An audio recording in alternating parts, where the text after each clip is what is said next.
Shalom, senang berjumpa dengan saudara sekalian di hari Minggu yang berbahagia ini. Kembali kita akan mendengar firman Tuhan dan mari kita persiapkan diri kita untuk menerima yang terbaik dari Tuhan. Haleluya. Bertahan di tengah badai, ini tema kita. Nats firman Tuhan dalam kitab Yesaya pasal yang ke-40 ayat 28 sampai yang ke-31.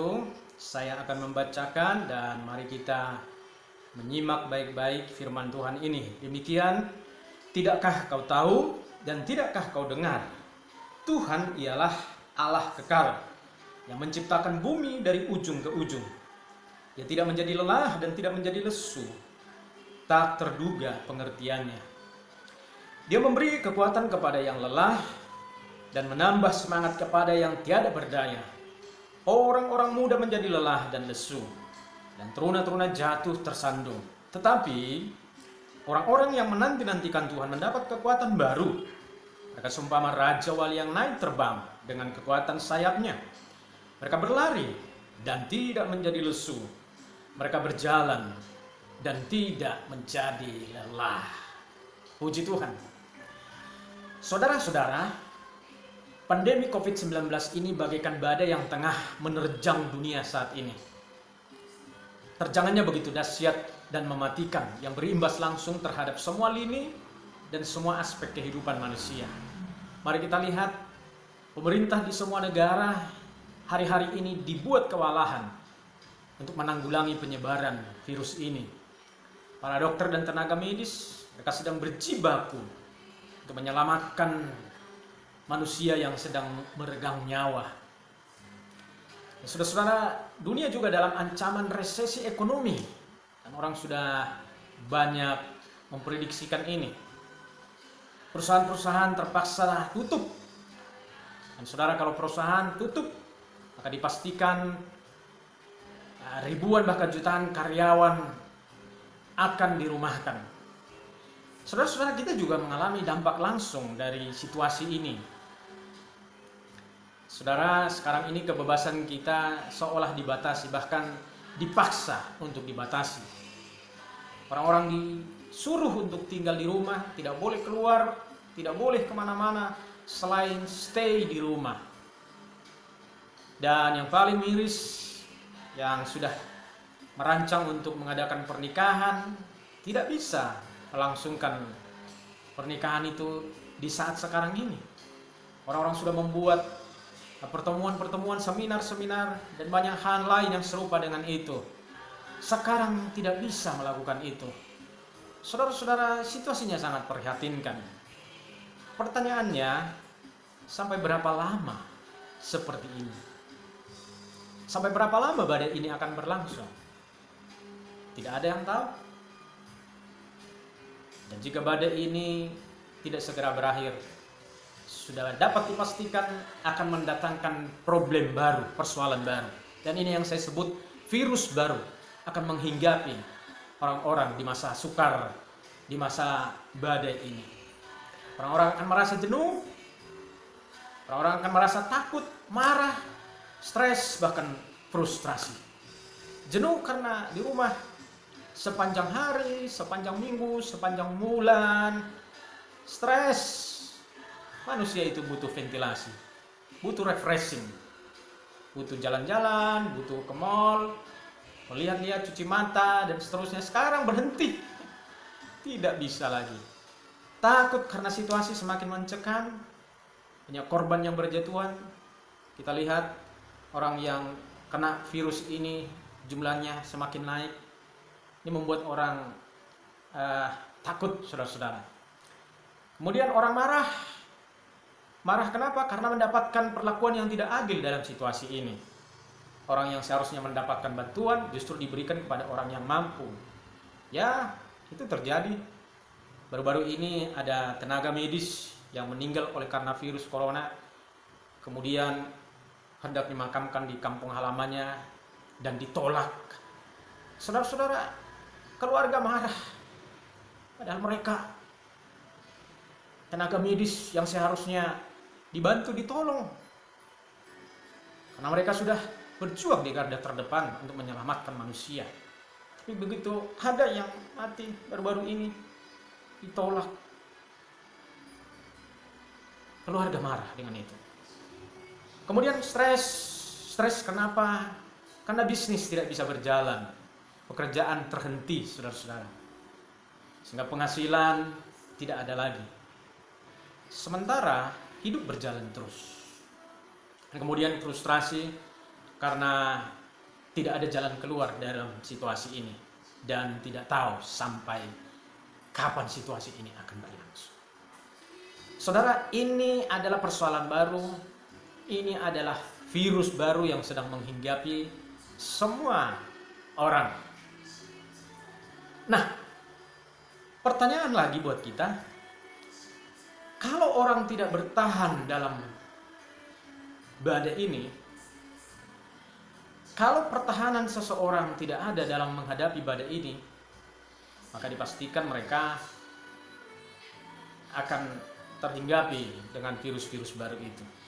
Nah, oleh karenanya, sebagai orang percaya, kita punya firman Tuhan, kita punya Tuhan, karena di dalam Tuhan selalu ada solusinya, selalu ada jalan keluar untuk itu. Oleh karenanya, bagaimana caranya supaya kita dapat bertahan di tengah badai ini, supaya kita dapat menangkal virus-virus yang sedang terjadi, muncul di hari-hari ini.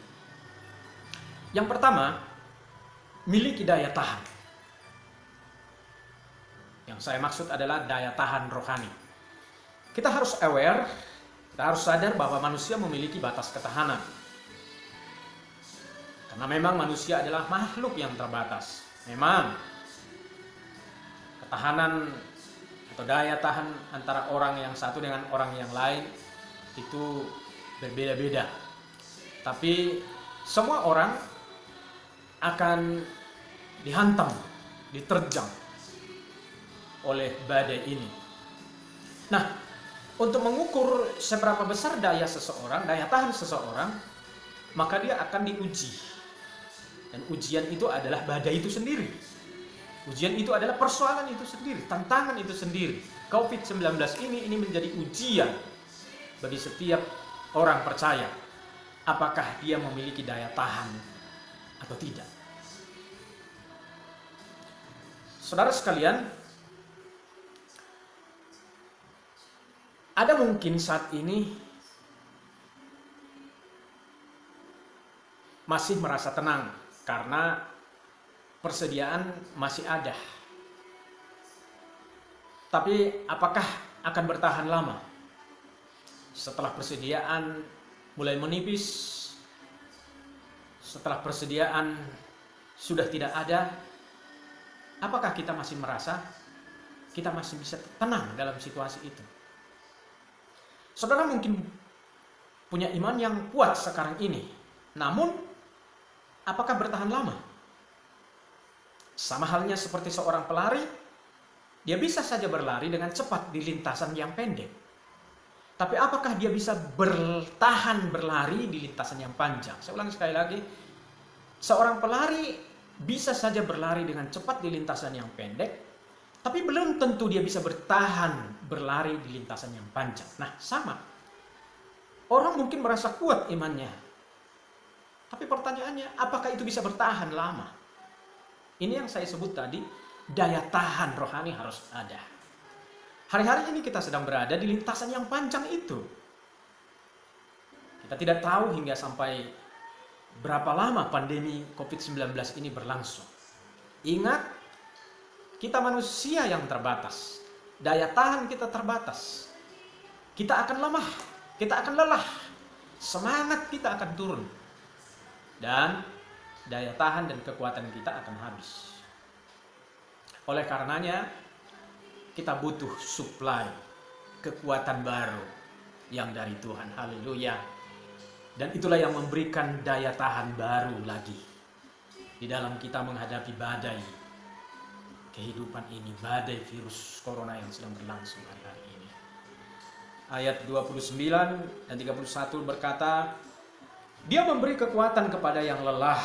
Kalau kita sudah merasa kita sudah lelah, jenuh, sudah hampir stres, hampir putus frustrasi, saudara terima kekuatan yang baru dari Tuhan.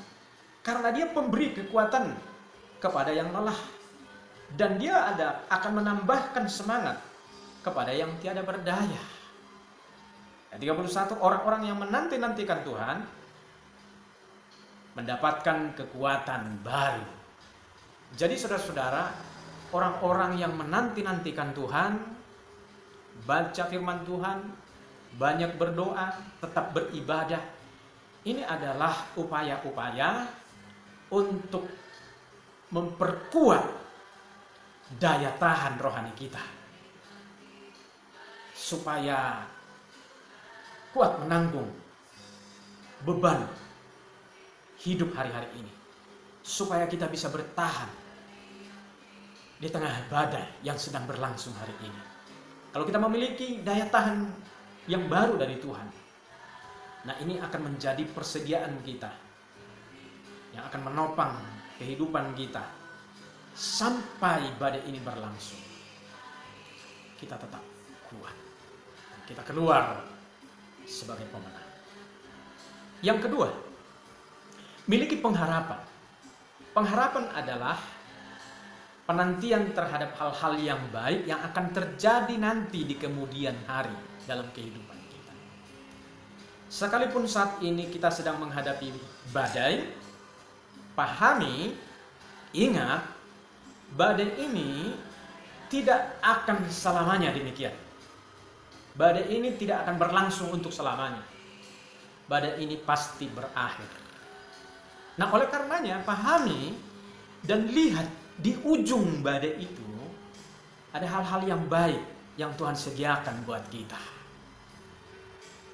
Nah, oleh karenanya orang yang berpengharapan, dia adalah orang-orang yang akan tenang di tengah badai ini.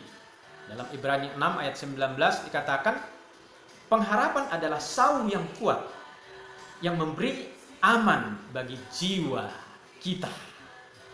Jadi saudara miliki pengharapan karena itu akan memberi keamanan bagi jiwa kita, bagi pikiran, bagi perasaan kita. Nah, oleh sebab itu saudara-saudara, bersabarlah, bertahanlah, karena di balik awan yang gelap pasti ada cahaya yang terang. Miliki pengharapan karena di balik setiap kesulitan dan persoalan ada berkat yang Tuhan sediakan buat kita. Dan itu hanya diterima dan diperoleh oleh mereka yang punya pengharapan. Orang-orang yang memiliki pengharapan adalah orang-orang yang memandang jauh ke depan. Itulah sebabnya pengharapan merupakan sahabat bagi para pemenang. Pengharapan adalah sahabat bagi orang yang sukses. Pengharapan adalah sahabat bagi anak-anak Tuhan yang tetap eksis. Saya teringat ada kisah nyata waktu zaman perang antara Amerika dengan Vietnam. Saudara, waktu tentara Vietcong, tentara Vietnam menahan tentara Amerika yang tertangkap, tentara Vietnam menaruh mereka di penjara-penjara sempit di bawah tanah. Nah, di sana mereka diintimidasi, mereka di sana disiksa dengan tujuan supaya mereka mati secara perlahan-lahan. Tapi tahukah saudara, dari sekian banyak orang yang disiksa, ternyata tidak semua yang mati. Banyak juga yang pada akhirnya bertahan hidup dan kembali ke Amerika setelah perang selesai. Setelah selesai perang, semua tawanan kan dikembalikan.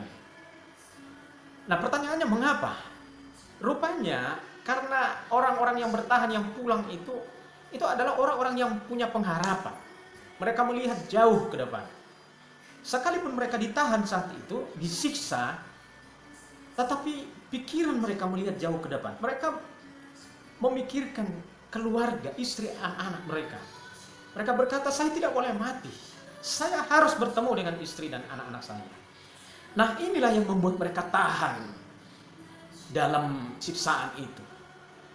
Nah, saudara-saudara sekalian, kita membutuhkan pengharapan supaya kita bertahan di tengah badai yang sedang berlangsung hari-hari ini.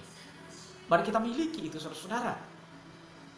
Kita melihat jauh ke depan bahwa Tuhan menyediakan sesuatu yang terbaik di hari depan, dan Tuhan mengharapkan kita ada di masa depan. Sebabnya jangan menyerah hari ini. Bertahan, miliki pengharapan. Karena kita akan bertemu dengan hidup di masa mendatang dan akan menikmati berkat yang Tuhan sediakan yang lebih besar daripada sekarang ini. Saudara-saudara, sedangkan mereka yang mati, tentara Amerika yang mati itu adalah mereka orang-orang yang putus asa, yang menyerah pada keadaan, yang menyerah. Ya sudah, kami pasti mati, dan mati secara perlahan-lahan. Mereka tidak punya harapan untuk bertemu lagi dengan keluarganya, sehingga mereka pasrah dan akhirnya mereka mati. Saudara, badai pasti berlalu. Itu sebabnya bertahanlah, bersabarlah, dan memiliki kekuatan daya tahan yang dari Tuhan itu. Yang ketiga, miliki fellowship, persekutuan. Sekarang ini hubungan kita dengan orang lain terbatas. Persekutuan kita dengan sesama jemaat, sesama gereja sudah tidak ada lagi. Selain fellowship kita hanya anggota keluarga. Nah, bangun fellowship dan jangan biarkan anggota keluarga hidup sendiri atau menyendiri. Itu berbahaya. Persekutuan sangat penting hari-hari ini di dalam keluarga. Supaya apa? Supaya antara satu dengan yang lain saling meneguhkan, saling memberikan supporting, saling mendoakan. Ngobrol dan berikan harapan-harapan yang menguatkan anggota keluarga kita. Tidak perlu bicarakan tentang virus ini, tidak perlu bicarakan bahayanya, tidak perlu bicarakan hal-hal yang membuat orang takut, orang membuat stres. Tapi bicarakan hal-hal yang positif, bicarakan hal-hal yang membangun di dalam fellowship itu. Buat ibadah, buat doa, karena itu akan memberikan kesegaran dan kekuatan di dalam kehidupan rohani kita. Saudara-saudara, ternyata tentara Amerika yang banyak meninggal di penjara bawah tanah Vietcong itu adalah karena mereka pada akhirnya tidak memiliki persekutuan antara satu dengan yang lain.